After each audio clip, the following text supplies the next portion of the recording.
Luzon, Visayas at Mindanao. Sa kabila ng pagbabantay at paghihigpit ng mga otoridad, maraming iligal na paputok ang nakalulusot pa rin sa merkado.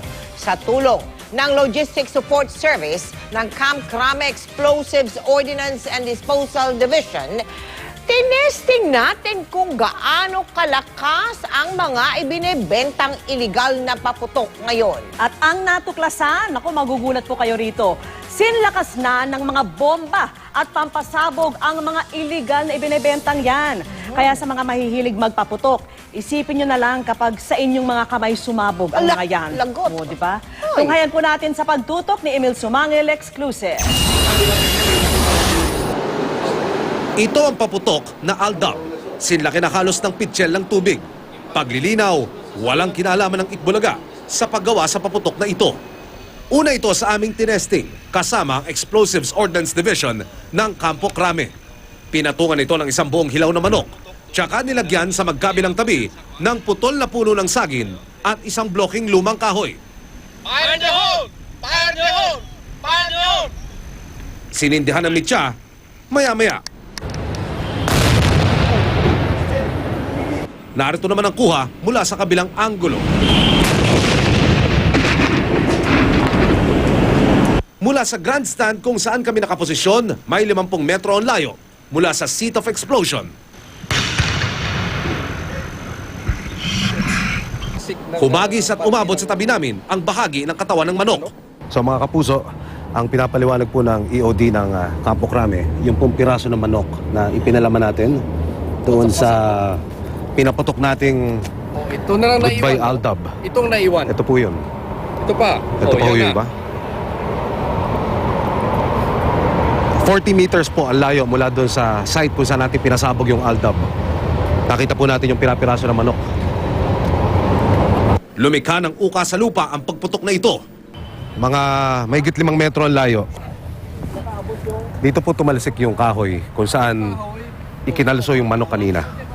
Doon po yung ating explosion site. Sunod na pinaputok ang Goodbye Philippines. Itinabi ito sa putol na puno ng saging. Pagputok ng Goodbye Philippines, halos maalog ang grandstand. Lumikha ng mahigit 1 pulgadang crater. Naglaho ang putol na puno. Sunod na pinaputok ang Goodbye Colombia.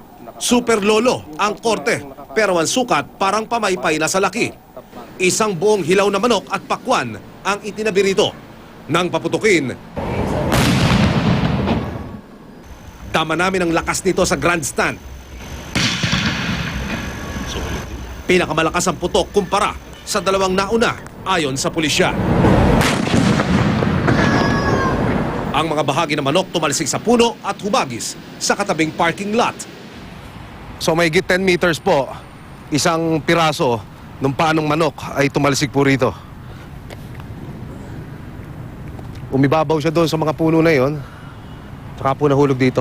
Ang binabanggit po sa atin ng EOD ng Camp Crame, yung lakas ng paputok na ito ang dapat pong iwasan at dapat po mag-ingat yung ating mga kababayan. Ayon sa Camp Crame Bomb Squad, sinlakas na halos na mga bomba ang paputok na inilalabas ngayon. Lubhang makapaminsala lalo't kung ito'y papuputukin sa residential area kung saan marami ang maaaring madamay. Maaari po itong siyempre, makamatay ng tao.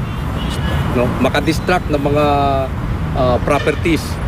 Halimbawa, ng mga sasakyan, mga kristal usually. No? At kung confined pa yung area sa loob ng bahay, maaari pong mawasak ang bahay mo. Kaya 2 araw bago ang pagsalubong sa 2016, pakiusap at paalala ng pulisya. Dapat isaalang-alang lagi ang buhay dahil ang pagsalubong ng bagong taon ay isang dapat na masaya, maligaya at ito ay dapat ay may tinatawag na spirit of the New Year's. Emil Sumangil, nakatutok, 24 oras.